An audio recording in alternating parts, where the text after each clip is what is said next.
Hi, my name's Tim, and this is the first day of my A to Z of Lieder.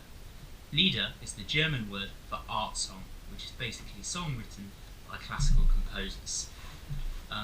It would usually be that a composer would select an existing poem by either a contemporary or a poet from previous age and interpret that text through their music. And then in turn, as a singer, I try and look at what both of them are saying and find my own interpretation to bring to the table with a collaborator, usually just the pianist in the case of Lieder. It's a fantastic art form because it's very intimate and close music, because it's only a piano and a voice, so it can happen in lots of different places, and because of that there's a really broad, dynamic, emotional and timbral spectrum and palette that we can experiment with that is unique to the concert hall and intimate spaces and not the big stages. My A to Z, I'm going to give you something every day. There'll be songs that I think are great, perhaps something that you might not have heard of, perhaps something that's really famous, but then I can try and offer some of my insights into the way in which I engage with them as either a performer or as an analyst or as a pianist or just as a fan. And hopefully you'll enjoy getting to know the songs better, and then at the end of each one either I'll be able to offer a performance of an excerpt or a whole song, which I'll video here in my music room playing the piano myself. But because German Lieder is so fantastic and virtuosic for the piano, I might sometimes just link to some of the great performers or colleagues of mine who are doing this in the industry also. So, without further ado, let's get started on today's letter. So today is day one, letter A, and I have chosen the piece An Die Ferne Geliebte, which is by Ludwig van Beethoven. He composed it in 1816 when he was 46 years old. I'm not a Beethoven expert by any stretch, but I do know that he had some quite interesting romantic relationships with women quite a lot younger than him during this period of his life, which casts an interesting light on the thematic content of this romantic song cycle. The poems are by Alois Jaitelis, I think that's how you pronounce it, and they're actually the only settings that I could find reference to of this poet by Beethoven. I don't think he was viewed as a particularly serious or ingenious poet, so it's quite nice for his work to be immortalised with such a genius as Beethoven.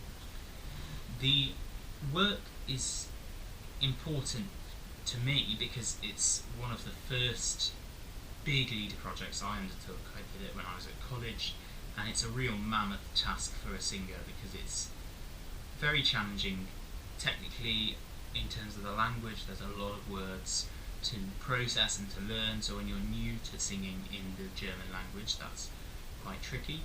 And also because it's what we call a song cycle, which is several songs strewn together which actually have a single narrative or a narrative arc, and that could be a musical narrative arc, or it could be a thematic narrative arc, or both. In fact, actually, the way that we talk about song cycles is ever changing, but An Die Ferne Geliebte is really important because it's what most scholars would accept to be the first really important work that we would call a song cycle, or Liederkreis. It's made up of 6 songs, and they all join up actually seamlessly together, so it's what we call through composed in classical music.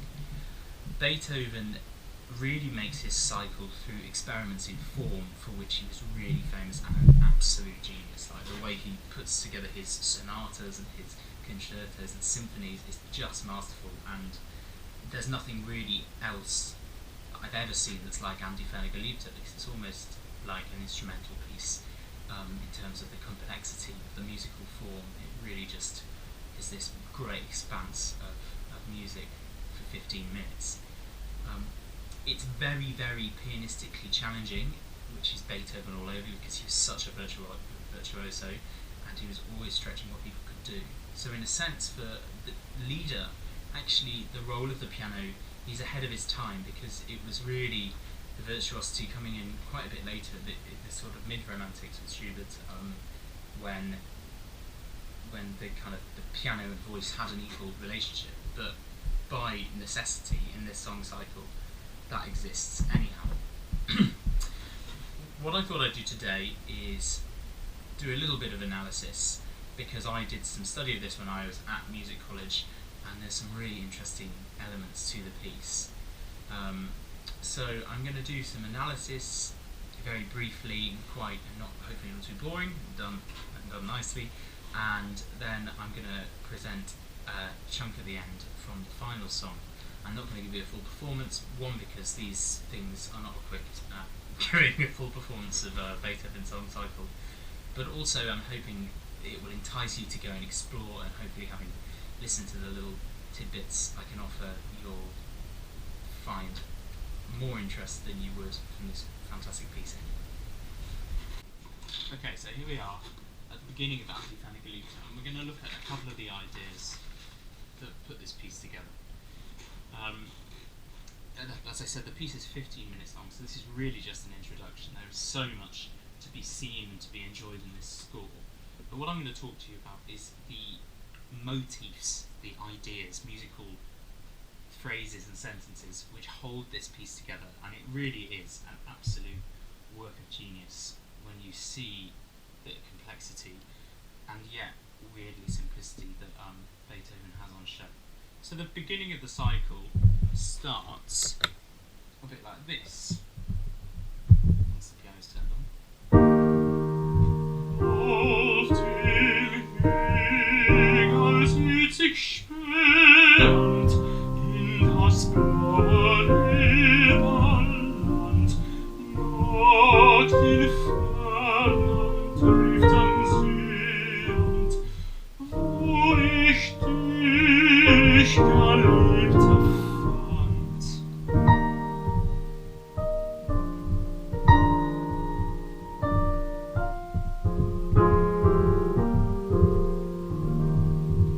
And the piece continues. So, in the bit of music you've just heard, and actually in a bit less than you've already heard, Beethoven establishes all of the thematic material for the whole piece, which is quite amazing. So I'm going to just break that down for you, so when you do listen to a full performance, you'll be able to spot how these things mould together and why it feels so complete, really, as a work. So the first motif is quite an easy one to spot, because it's the first two bars.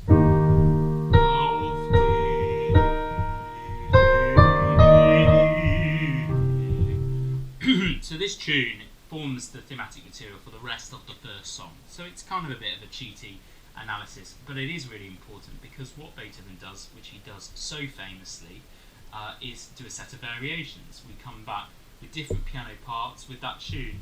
Weit bin ich von dir geschieden, into that sort of pomp and circumstance feel, and then we have a bit building excitement. Ach, den Weg kannst du nicht sehen, and it really builds because of having just that constant tune, and it becomes more lyrical, more flamboyant. We have this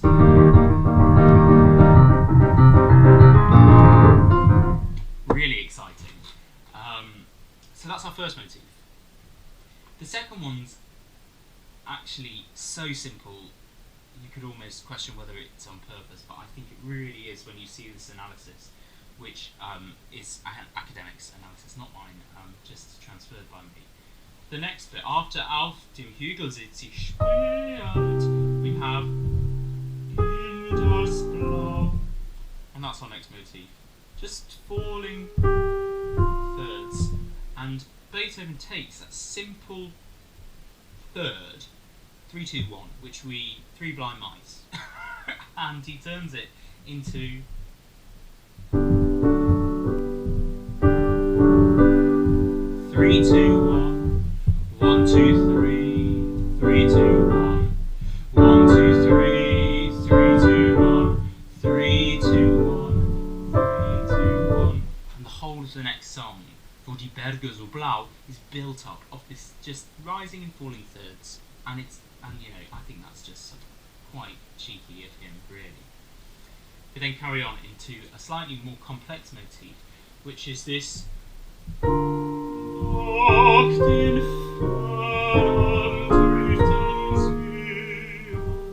we're really listening to those chromatics. Because our third song, Leichter Segler in den Hahn und du Bächlein klein und schmal, is all based around those sorts of things that are in the cracks of just tones and thirds. So there's our third piece. Another really clever one is the fourth song, because Beethoven hides this motif in that same chunk. So from one phrase of music we get 2 songs worth of material. So we have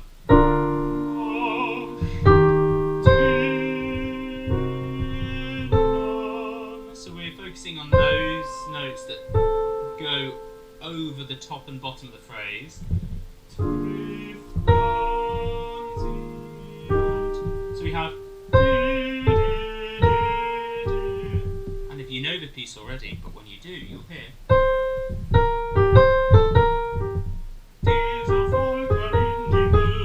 So these thirds again, but this actual spelling them out, you actually can hear the shapes that he plays around with in the fourth song. And then the final motif, fifth song, and there are 6, but the final motif that we see is this last phrase.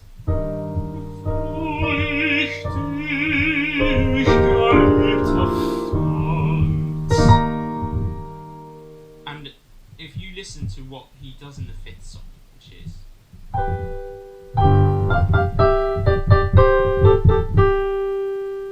down a scale, a Mixolydian scale on G, we have da da da da da, bit of a jump, da da. And if we look in the major scale, the Ionian mode on E flat, we have so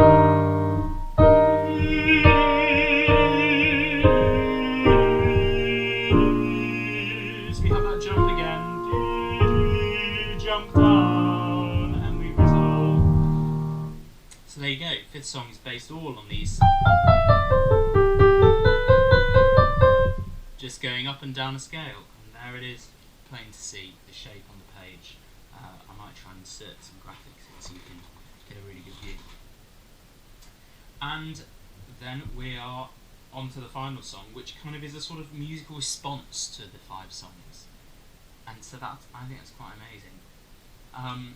Because I don't want these videos to go on, today's will be quite a bit longer than I'm hoping for them all to be, because really the work is so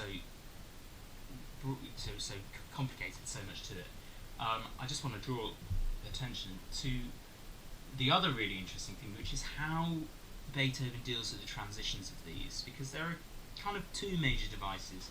One, the piano does it for us, or the singer does it for us. It's quite simple, but he uses a few interesting techniques. The first one, after we've had our massive end to the first song, we have this chord arrive, E major, E flat major, simple. But what he does, instead of presenting the chord as a big block, he goes and he takes out the middle, so we just have 2 notes in octaves, which is really stark, but it gives us sort of freshness and a cleansiness. Then we get, and we fall down into our new key, which is all about clouds and mists, and from that emerges this sort of Alp horn-like motif, almost symphonic, and the voice enters in silence just over that before that re-enters. So that's his kind of stark, quite quiet transition. Then we have the piano, the voice transition. So at the end of the second song,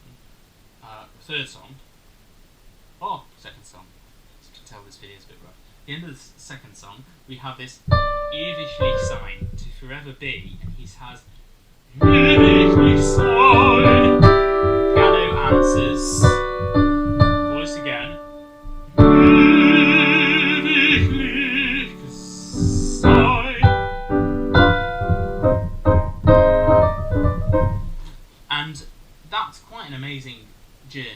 So the voice gives a big ewiglich sein. Could be the end of the song, but instead Beethoven takes what the voice has done.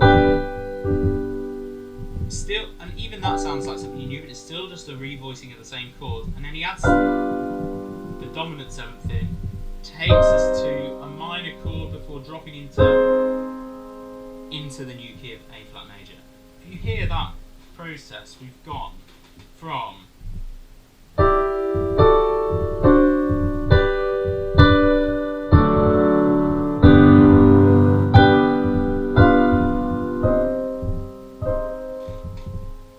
in 3 bars. Genius. Then at the end of that song we have another voice taking it. He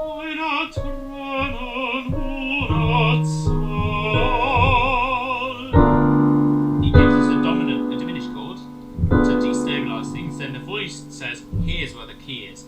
And he holds that note and we get.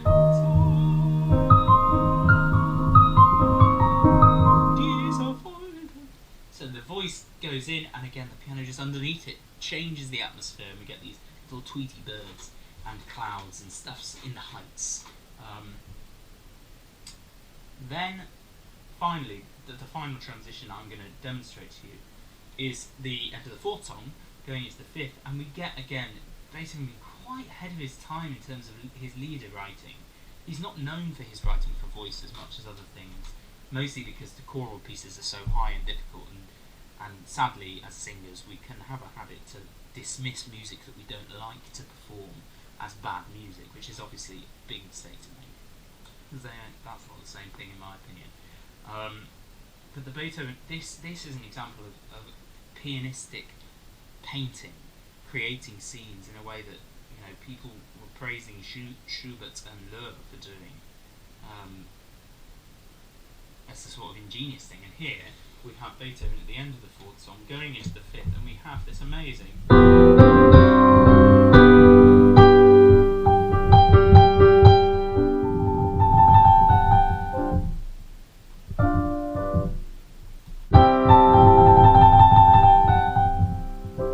forgive my shrill technique.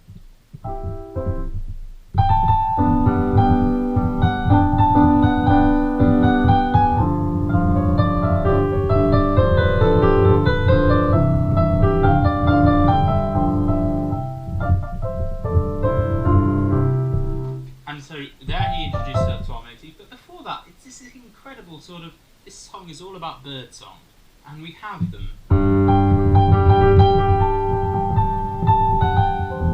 It sounds almost like a Disney scene in Cinderella with the birds. I just think that's really amazing, and it's so fresh, that point in the cycle where you need something new.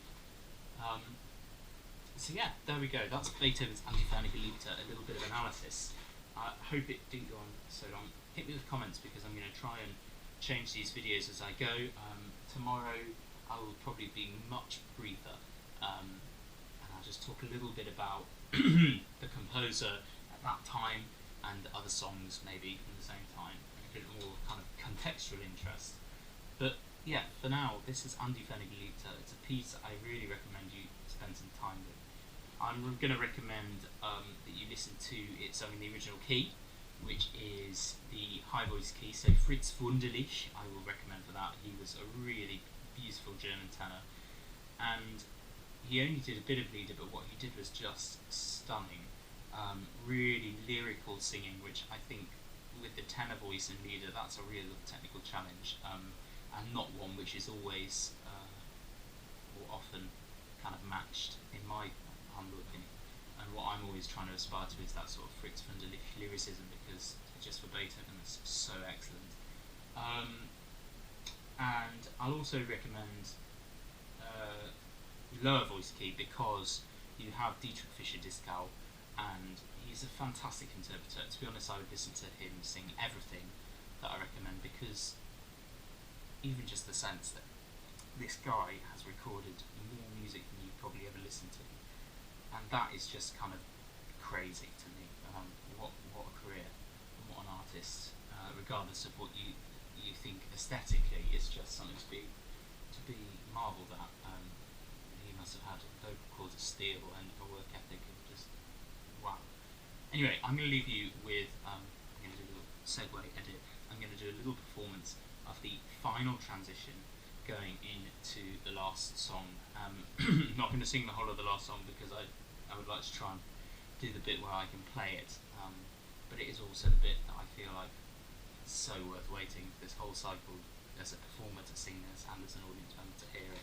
It's Beethoven in piano sonata mode, and after he finishes the song with a repetition of "Und Tränen sind all ihr Gewinnen," which is and tears will always be flowing, and he does it major twice. "Und Tränen sind all ihr Gewinnen, und Tränen sind all ihr Gewinnen," and that's where I'm going to go from my performance.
And you'll have to listen to the rest of the piece to hear the ending.